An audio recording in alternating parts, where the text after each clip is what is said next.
മമ്മൂട്ടിയുടെ തന്നെ കരിയറിൽ തന്നെ ഇത്രയും പ്രീ ബുക്കിംഗ് സെയിൽ നടന്ന ഒരു സിനിമ ഉണ്ടാവുന്ന തന്നെ എനിക്ക് സംശയമാണ് റീസെൻ്റ്ലി.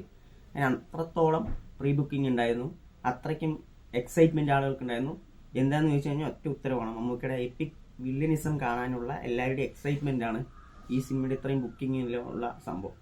അതിന്റെ ആഫ്റ്റർ എഫക്റ്റ് അല്ലെങ്കിൽ അങ്ങനെ നോക്കുകയാണെന്നുണ്ടെങ്കിൽ സിനിമ ഇവിടെ വില്ലനിസം അത്യാവശ്യം പുള്ളി ഷോൺ ചെയ്തിട്ടുള്ള, പുള്ളിക്ക് വേണ്ടി കാണാൻ സാധിക്കുന്ന ഒരു സിനിമ കൂടിയാണ് കളങ്കാവൽ എന്ന് പറയുന്ന സിനിമ. സിനിമയുടെ അനൗൺസ്മെന്റ് തൊട്ട് നമുക്ക് ഭയങ്കരമായിട്ടുള്ള എക്സൈറ്റ്മെന്റ് തന്ന ഒരു സിനിമ കൂടിയാണ്. കാരണം ഒരു വില്ലൻ വേഷത്തിൽ മമ്മൂക്ക, അതും ഒരു സൈക്കോപാത്തിന്റെ ക്യാരക്ടർ, സ്ത്രീകളെ, അതിലും 10-20-ലധികം സ്ത്രീകളെ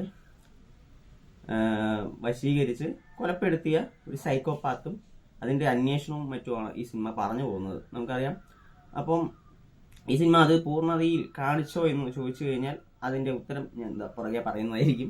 കളങ്കാവൽ എന്നുള്ള സിനിമയിൽ എനിക്ക് ആദ്യം പറയാനുള്ളത് ഇതിൽ പോരായ്മയെ കുറിച്ചാണ്. വിനായകൻ എന്ന് പറയുന്ന പുള്ളിയെ ഒരു മിസ്കാസ്റ്റ് ആയിട്ടാണ് എനിക്ക് തോന്നിയത്. പുള്ളിക്ക് ഈ പോലീസ് റോള് ഹാൻഡിൽ ചെയ്യാൻ ഭയങ്കര പാടായിട്ട് തോന്നി. കാരണം പല ഡയലോഗ് ഡെലിവറിയും പുള്ളി ഇടർന്ന കാഴ്ച നമുക്ക് കാണാൻ പറ്റും, നമുക്കത് ഫീൽ ചെയ്യും.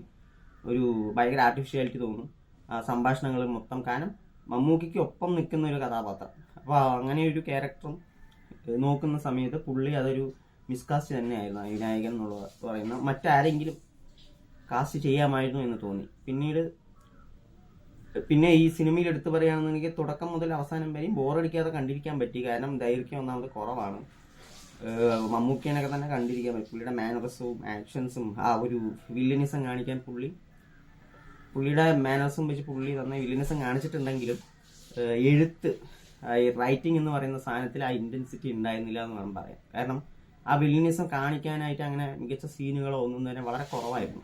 പുള്ളിയുടെ ഒരു ആക്ടിങ് സ്കില്ല് വെച്ചുകൊണ്ട് ഈ സാധനം കാണിക്കാൻ പറ്റിയെന്നുള്ളതാണ്. കാരണം അറിയാം 10-20 പേരിന്റെ ഒരു കേസും കാര്യങ്ങളൊക്കെ കാണിക്കണം, അപ്പൊ അത്രയും ടൈം ഇല്ല ഓഫ് കോഴ്സ്. പക്ഷെ എങ്കിലും അതൊന്നും ജസ്റ്റ് ഒരു ഫ്ലാഷ് ബാക്ക് പോലെ ചെറിയതായി കാണിച്ചിട്ട് 1-2 കേസുകൾ ഒത്തിരി സീരിയസ് ആയിട്ടോ അല്ലെങ്കിൽ ഇന്റൻസ് ആയിട്ടോ കാണിക്കായിരുന്നു എന്ന് മാത്രം എനിക്ക് തോന്നി. മുജീബ് മജീദിന്റെ മ്യൂസിക് അത്യാവശ്യം കൊള്ളായിരുന്നു. പിന്നെ ഈ സിനിമയിൽ ഹൈ മൊമെന്റ്സ് വളരെ കുറവാണ്. ഒരു ഇന്റർവെല്ലിന് മുമ്പും അല്ലെങ്കിൽ നമുക്ക് ക്ലൈമാക്സും ചെറിയ ഹൈ മൊമെന്റ് ഫീൽ ചെയ്യും. അതുവരയ്ക്കും ഈ സിനിമ ഒരു നോർമൽ വേവ് ലെങ്ത്തിൽ തന്നെ പോകുന്ന ഒരു സിനിമയാണ്. വലിയാണ്ട് ഹൈയും ഇല്ല, എന്നാൽ വല്ലാത്ത ലോയും ഇല്ല, അത്യാവശ്യം കുഴപ്പമില്ലാത്ത രീതിയിൽ കൊണ്ടുപോകുന്ന ഒരു സിനിമയാണ് കളങ്കാവൽ എന്നുള്ളത്.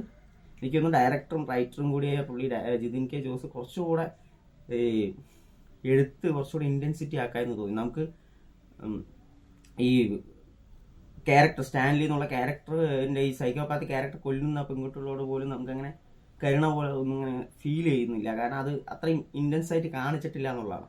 ഫുള്ള് ഫോക്കസ് ചെയ്യുന്നത് ഈ അന്വേഷണം, പുള്ളി വിനായകന്റെ ഒരു ത്രൂ ഔട്ട് കൊണ്ടുപോകുന്ന ഒരു അന്വേഷണവും അതിൽ പുള്ളി എങ്ങനെയാണ് രക്ഷപ്പെട്ടു പോകുന്നത് എന്നുള്ളതും പുള്ളി എങ്ങനെയാണ് സ്ത്രീകളെ പിടിക്കുന്നത് എന്നുള്ളതും മാത്രമേ കാണിച്ചു പോകുന്നുള്ളൂ. ഒരു എന്താ പറയാ, പുറമേയുള്ള ഭാഗം മാത്രം, ഉള്ള അത്ര പോരാ എന്ന് പറയുന്ന പോലെ തോന്നി എനിക്ക് പേഴ്സണലി. ബട്ട് സ്റ്റിൽ ഞാൻ ഇപ്പൊ പറയുന്ന പോലെ ഈ പ്രീ ബുക്കിംഗ് കാര്യങ്ങളൊക്കെ ഉള്ളതുപോലെ എല്ലാവരുടെയും എക്സൈറ്റ്മെന്റ് ഒറ്റ കാര്യത്തിലുള്ളൂ, മമ്മൂക്ക ആസ് എ വില്ലൻ, ഒരു കിടിലൻ വില്ലൻ ആയിട്ട് കാണാനുള്ള ഒരു ആഗ്രഹം തന്നെയാണ്.